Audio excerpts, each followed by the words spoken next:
John Cross goes through his VHS collection for quite some time. Part 1. Hi there, this is John Cross from the After Movie Diner, and I'm down here to do a video all about my rare VHS tapes, all the VHS tapes that I think people should know more about because the films are awesome.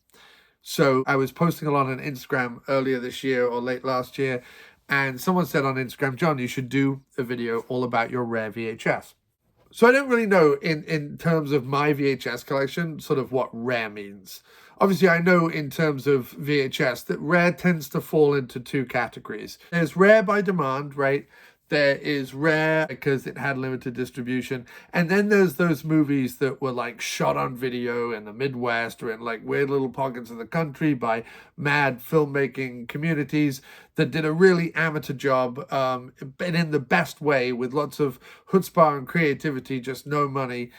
And it got distributed by some distribution company that in the gold rush of the 80s VHS distribution were there for like a week. So only like 1,000 VHS were ever made or distributed or something. I don't think I have any of those. There are ones that I would have to like check on, but I don't think I have any of those. These are not the kind of things I collect anyway, right? I love independent filmmaking. I love stuff like Don Dola and things, and I'll certainly show you a couple of his tapes because they're kind of rare. But in general, I don't play into the game of people trying to sell VHS for thousands of dollars because this movie only happened to have 20 copies ever made, and 20 smug collectors like to come on YouTube and be like, well, I've got, I Pissed on Your Auntie 8, which was made in Quebec in 1978 by a one-armed banjolele player or whatever. Yeah, okay, hallelujah, congratulations, you've got something other people don't have. And then they go, that makes me a real collector. No, I'm pretty sure just buying a bunch of something that you love and either displaying it or putting it in a cupboard, that makes you a collector. It doesn't make you a collector because you have, Goblins Ate My Face 6 or whatever, on Laserdisc. That's what makes you happy. But it seems to be that what's actually making you happy is rubbing it in the face of other people on YouTube that you have something that they don't. I collect VHS for two reasons. A, for films that I genuinely love that I haven't been able to find on any other format, or that I love so much that I want on multiple formats.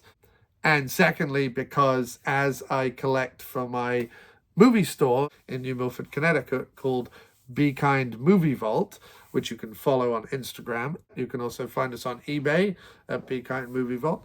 But through buying VHS, often in bulk, there's often tapes within that set that I go, that would be really nice to have that to complete a set. Or, oh my goodness, I've never heard of this movie before. What the hell is this? Jeffrey Combs is in it. Great, excellent. I'll keep that one.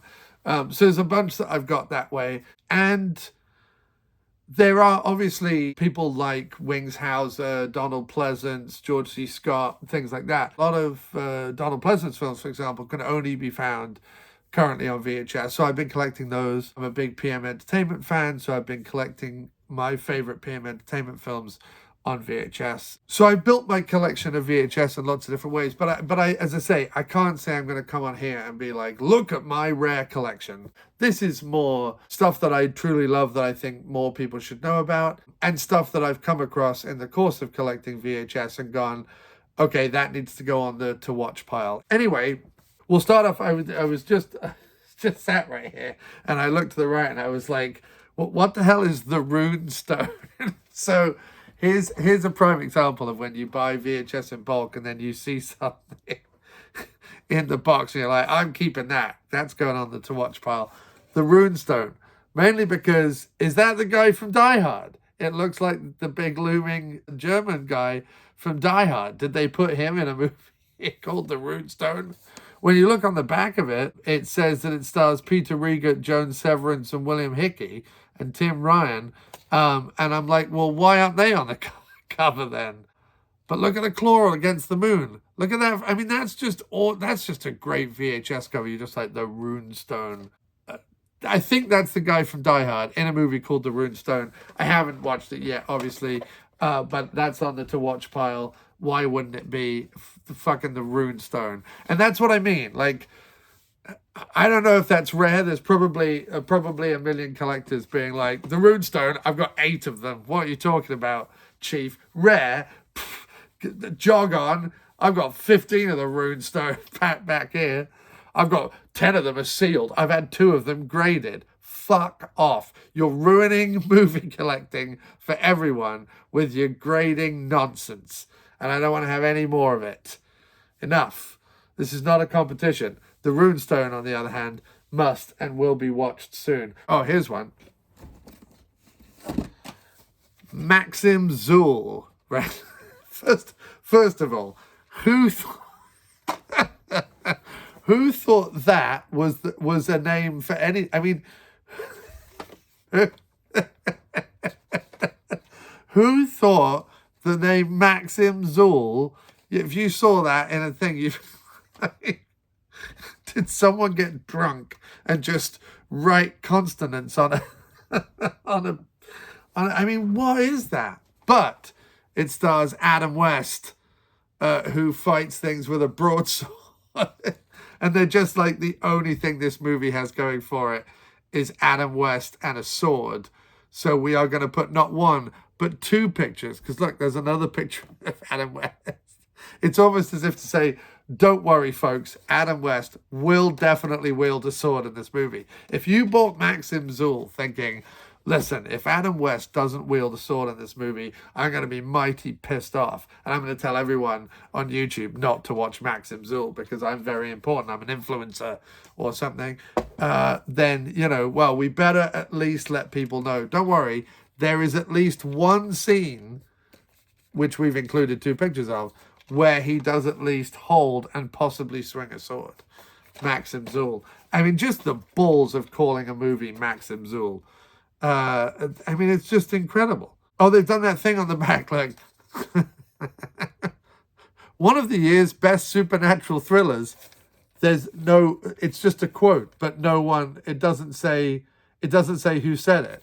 So technically that could just be the filmmakers being like, well, I heard Bert say that it was one of the year's best supernatural thrillers. They've got Adam West, star of TV's Batman. In case by the time Maxim Zool came out, you were like, who the fuck's Adam West and why should I care? Anyway, Maxim Zool, that I think is, to me, again, people are going, Maxim Zool, I've got 85 of them. My grandmother's got Maxim Zool.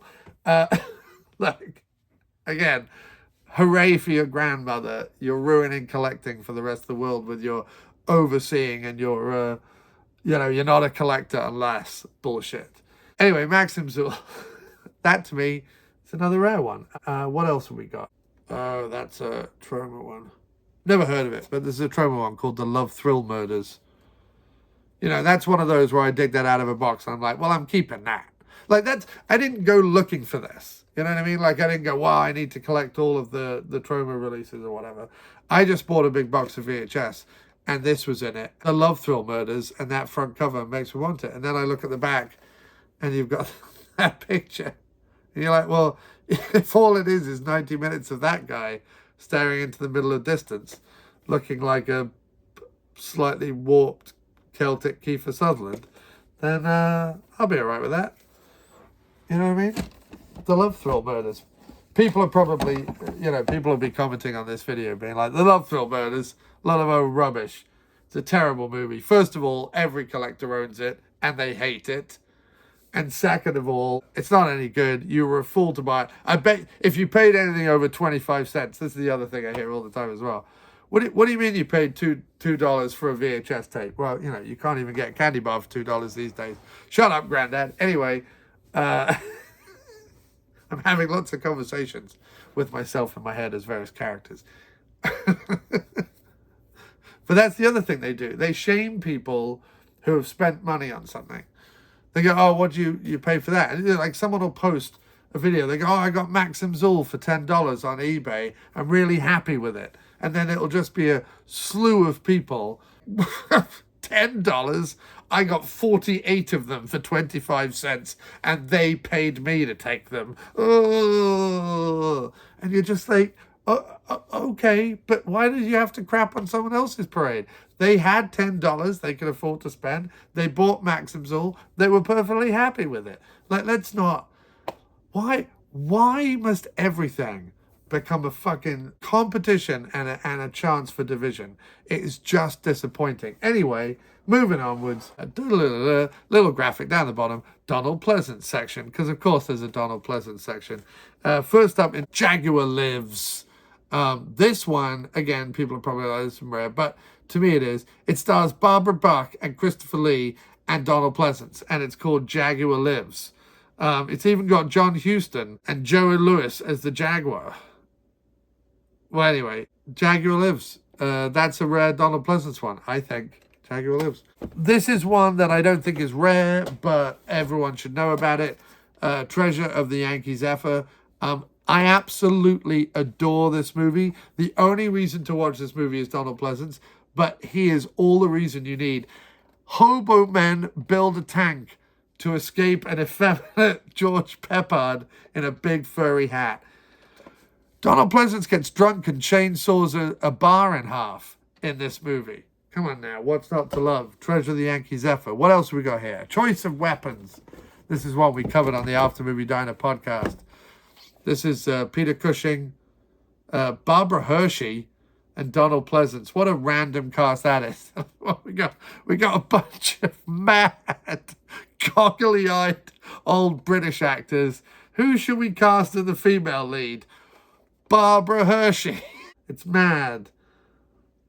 Look at this. Peter Cushing, Donald Pleasence, John Mills, and Barbara Hershey.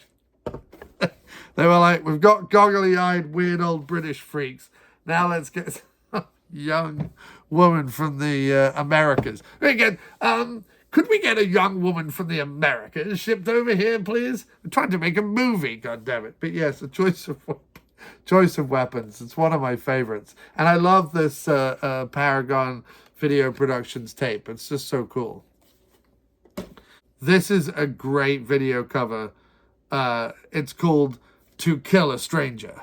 And it says, the only escape is to kill a stranger. And it's just Donald Pleasence about to, I don't know, shoot someone or whatever. And then on the back, it's literally got Donald Pleasence punching a woman.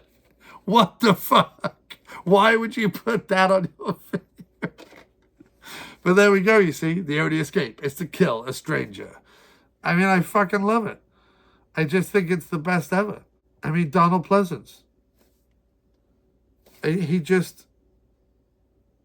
I mean, once you get stuck into a real Pleasence collection, first of all, the tendency is to push it as far as it'll go because it will only lead you good places. And that's the thing, right? You find someone like a Donald Pleasence or a George C. Scott, and if you like them, the rule of thumb is if you like them in sort of 2 or 3 movies, and you're like, do you know what? They were the standout thing in 2 or 3 movies.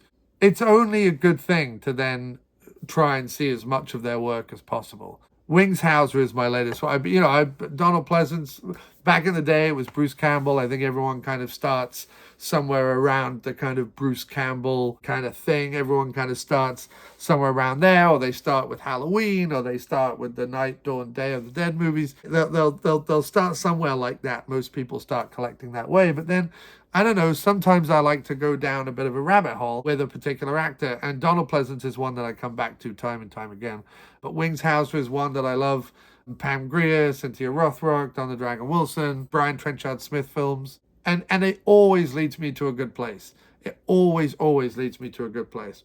So that was my little Donald Pleasence section. This one's a favorite. It's a favorite because I only picked it up because of the cover.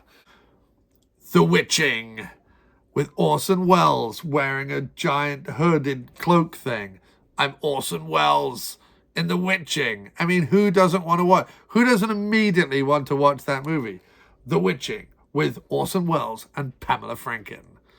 I mean, and again, one of these great Paragon videos, but like, who, if you saw, like, this is what I want to say this. If you're a friend of mine, chances are you're a friend of mine because you're the sort of person who wouldn't, if they walked past this on a shelf, they would at the very, very least go, what is that? I need to pick it up and have a look at it. But I bet that 9 out of 10 of my friends would actually just buy it and walk away with it because they would need to own this because of that ridiculous face, the big black hood, and just the witching. I can't explain why I love it too much to you, apparently. Now go and watch part 2 immediately and without hesitation. Go!